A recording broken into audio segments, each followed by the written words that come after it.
இது ஃபர்ஸ்ட் மலேசியாவின் செய்திகள் உங்களுக்காக.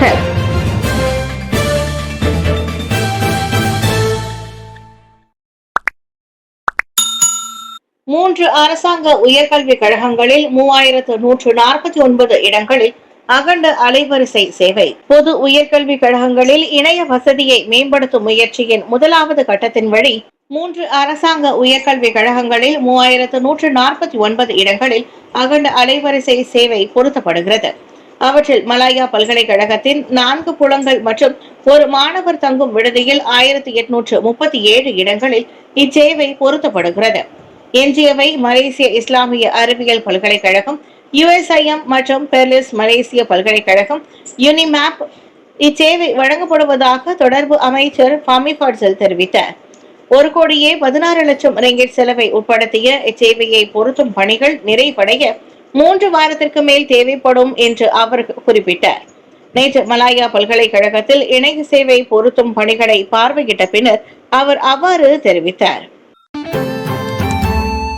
கடனுதவி திட்டத்தை வழங்கும் நிதி நிறுவனங்களை கல்வி அமைச்சு பள்ளிகளில் அனுமதித்ததில்லை. எந்த ஒரு தனியார் நிறுவனம் அல்லது நிதி ஆலோசனை நிறுவனங்கள் வழியாக கடனுதவி திட்டங்களை பள்ளிகளுக்குள் நுழைந்து ஆசிரியர்களுக்கு வழங்குவதற்கு கல்வி அமைச்சு ஒருபோதும் அனுமதித்ததில்லை. இவ்விவகாரம் தொடர்பில் தமது தரப்பு விசாரணையை மேற்கொண்டு வருவதாக அதன் அமைச்சர் ஃபட்டினா சித்திக் தெரிவித்தார். இருப்பினும் அவர்கள் கல்வி அமைச்சிடம் இருந்து அதிகாரப்பூர்வ அனுமதியை பெறாமல் தனிநபர்களிடம் இருந்து அனுமதி பெற்று சென்றதற்கான சாத்திய கூறுகளையும் அவர் மறுக்கவில்லை. எனவே அவர்கள் எப்படி கல்வி அமைச்சின் வளாகத்திற்குள் நுழையலாம் என்பதை நாங்கள் கவனமாக ஆராய்ந்து வருகிறோம். ஆனால் அவர்கள் தனிப்பட்ட நபரின் அனுமதியில் வந்திருக்கலாமே தவிர அதிகாரப்பூர்வமாக அவர்கள் வரவில்லை என்பதை நாங்கள் நம்புகிறோம். அதனால் தான் பள்ளி நிர்வாகிகள், மாவட்ட கல்வி அலுவலகம் PPD மற்றும் மாநில கல்வித்துறை JPN ஆகியவை முதலில் கல்வி அமைச்சிடம் அனுமதியை பெற வேண்டும் என்று கூறுகிறேன் என்றார் அவர்.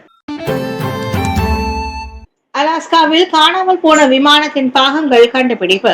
வியாழக்கிழமை அலாஸ்காவின் மேற்கு கடற்கரையில் காணாமல் போனதாக கூறப்படும் விமானத்தின் பாகங்களை கண்டுபிடிக்கப்பட்டதை அமெரிக்க கடற்கரை பாதுகாவலர் உறுதிப்படுத்தினர். நோம் தென்கிழக்கில் 54 கிலோமீட்டர் தொலைவில் விமானம் கண்டுபிடிக்கப்பட்ட நிலையில் அதில் இருந்த 10 பேரும் உயிரிழந்ததாக உறுதி செய்யப்பட்டது.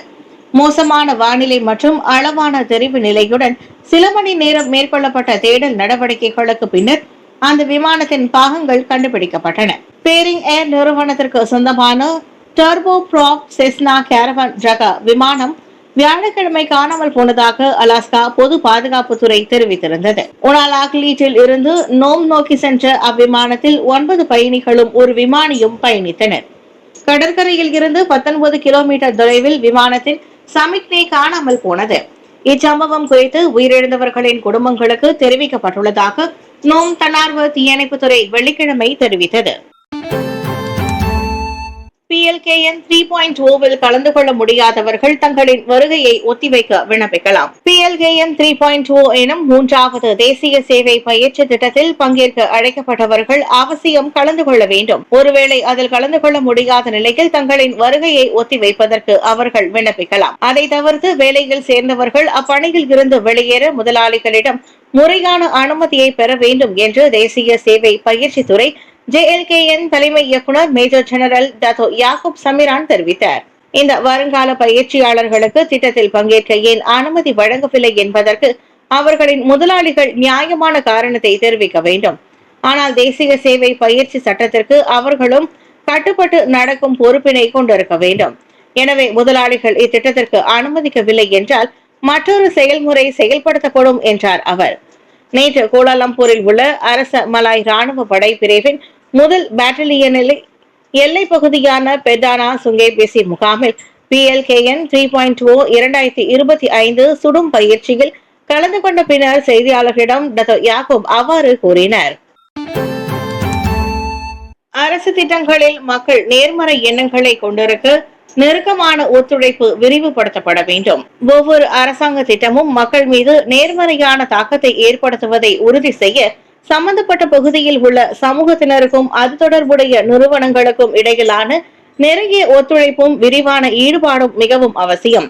சம்பந்தப்பட்ட பகுதியில் உள்ள சமூகத்தினரின் ஏற்புடைய பதில் மற்றும் ஈடுபட்டிருக்கும் அரசு நிறுவனங்களின் வலுவான அர்ப்பணிப்பு தன்மை ஆகியவை நிர்மாணிக்கப்பட்ட நோக்கங்களுக்கு ஏற்ப ஒவ்வொரு திட்டத்தையும் வெற்றிப்படுத்த உத்தரவாதம் அளிக்க முடியும் என்று இரண்டாவது நிதி அமைச்சர் டாக்டர் ஸ்ரீ அமீர் ஹம்சா அசிசான் தெரிவித்தார். சரியான முறையில் செய்து சிறந்த வரவேற்பை பெற்றால் நமது வெற்றியை காண முடியும். வெளியில் நாம் பார்க்கும் பல தொழில் முனைவோர் வெற்றியடைந்துள்ளனர். முதலில் அவர்கள் வரும்போது அவர்களிடம் ஒன்றுமில்லை. இப்போது அவர்களுக்கு சொந்த கடை உள்ளது. முன்மாதிரி ஏற்கனவே இருப்பதை நாம் பார்க்கிறோம். அதனால் தான் சந்துனி மதனி நிகழ்ச்சியை சிஐஎம்பி ஏற்கனவே செய்யும் விதத்தை பார்க்கையில் அவர்கள் இப்போது ஆதரவு மட்டும் தரவில்லை, மாறாக ஒரு சுற்றுச்சூழல் அமைப்பை உருவாக்க விரும்புகிறோம் என்றார்கள் அவர். உள்ளடக்கங்களை உருவாக்கும் சமூக ஊடக பிரபலங்கள் மிகைப்படுத்தாமல் வெளியிட நினைவுறுத்து. பார்ப்பதற்கு மட்டும் உள்ளடக்கங்களை உருவாக்கும் சமூக ஊடக பிரபலங்கள் மிகைப்படுத்தாமல் அவற்றை வெளியிட நினைவுறுத்தப்படுகின்றனர். தமது நண்பர் ஒரு இந்தோனேஷியாவில் காட்டினுள் காணாமல் போனதாக கூறி சமூக ஊடக உள்ளடக்கத்தை உருவாக்கியது குறித்து தொடர்பு அமைச்சர் ஃபாமி ஃபாட்சில் அவ்வாறு தெரிவித்தார். மேல் நடவடிக்கைக்காக இவ்விவகாரம் சம்பந்தப்பட்ட அமலாக்க தரப்பிடம் ஒப்படைக்கப்பட்டுள்ளதாக ஒருமைப்பாட்டு அரசாங்க பேச்சாளருமான அவர் கூறினார். இதை ஒரு பாடமாக கொண்டு உள்ளடக்கம் உருவாக்கும் போது அதை சரிப்படுத்திக் கொள்ள வேண்டும். சில நேரங்களில் உள்ளடக்கத்தில் உள்ளது போல இருப்பது போல இல்லை. சில பிரபலங்கள் உறுதிப்படுத்தி உள்ளனர். அமலாக்க தரப்பை உள்ளடக்கி இருந்தால் இந்த அமைப்பு விசாரணையை மேற்கொள்ள ஒப்படைப்போம் என்றார் அவர். அந்த பிரபலம் குறித்த புகார் எதுவும் அரசாங்கம் பெற்றுள்ளதா என்றும் அவர் மீது அமைச்சர் நடவடிக்கை எடுத்துள்ளதா என்றும் கேள்வி எழுப்பப்பட்ட போது ஃபாமி அவ்வாறு பதிலளித்தார்.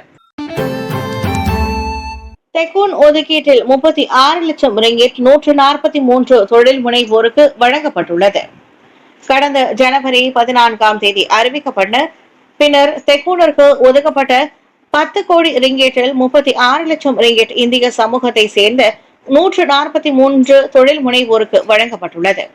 அத்தொகை ஸ்பூமி எனப்படும் இந்திய தொழில் முனைவோர் கடனுதவி மற்றும் ஸ்பூமி கோஸ் பிக் திட்டம் வழி தெக்கூன் நிதிக்கு விண்ணப்பித்த தொழில் முனைவோருக்கு வழங்கப்பட்டதாக தொழில் முனைவோர் மற்றும் கூட்டுறவு மேம்பாட்டுத்துறை துணை அமைச்சர் டாக்டர் ஸ்ரீ ரமணன் ராமகிருஷ்ணன் தெரிவித்தார். அதில் 36 லட்சம் ரிங்கிட்டில் 5,55,000 ரிங்கிட் ஸ்பூமி கோஸ் பிக் திட்டத்தின் வழி 14 தொழில் முனைவோருக்கு வழங்கப்பட்டதாக ரமணன் நேற்று வெளியிட்ட ஒரு அறிக்கையில் குறிப்பிட்டார். மேலும் 30,61,000 ரிங்கிட் ஸ்பூமி திட்டத்தின் வழி 129 தொழில் முனைவோருக்கு வழங்கப்பட்டது. 10 கோடி ரிங்கிட் ஒதுக்கீட்டை விநியோகிக்கும் பணிகள் சுமூகமாக நடைபெறுவதை உறுதி செய்ய ஒவ்வொரு மாதமும் நடைபெறும் ஸ்பூமி மற்றும் ஸ்பூமி கோஸ் பிக் கண்காணிப்பு கூட்டத்திற்கு தாம் தலைமை ஏற்கவிருப்பதாக அவர் கூறினார். பக்திமய காவடிகளை வடிவமைப்பதில் கைதேர்ந்த பிரகலாதன். தைப்பூசத்தில் அழகிய காவடிகளும் முக்கியத்துவம் பெறும். அத்தகைய எழில் நிறைந்த காவடிகளை அதன் தன்மையும் வனப்பும் குறையாமல் கடந்த 20 ஆண்டுகளுக்கு மேலாக செய்து வருகிறார் பினாங்கு ஜார்ஜ் டவுனை சேர்ந்த பிரகலாதன் காசிநாதன். சிறு வயது முதல் பொழுதுபோக்கு நடவடிக்கையாக நண்பர்களோடு இணைந்து காவடி தயாரிக்க பழகி கொண்ட பின்னர் சுயமாகவே அதன் நுணுக்கங்களையும் படிப்படியாக கற்றுக்கொண்டு இன்று வர்த்தக ரீதியிலும் முன்னேற்றம் அடைந்து வருவதாக பிரகலாதன் கூறினார். அந்த சமயங்களில் தைப்பூசத்தின் போது காவடிகள் இருக்காது.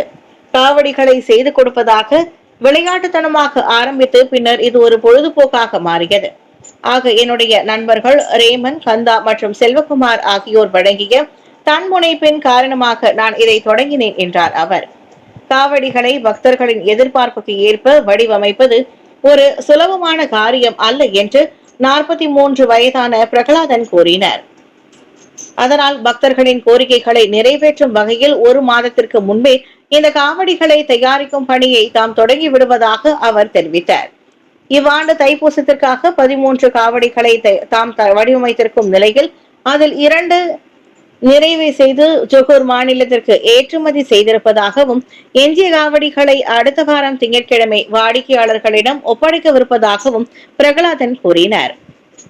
இதனிடையே காவடியின் வடிவம் மற்றும் தரத்தை பொறுத்து சராசரி ஒரு சிறிய காவடிகள் 800 முதல் 900 ரிங்கிட்டில் தொடங்கி அதிகபட்சம் 3500 ரிங்கிட் வரை விற்கப்படுகின்றன.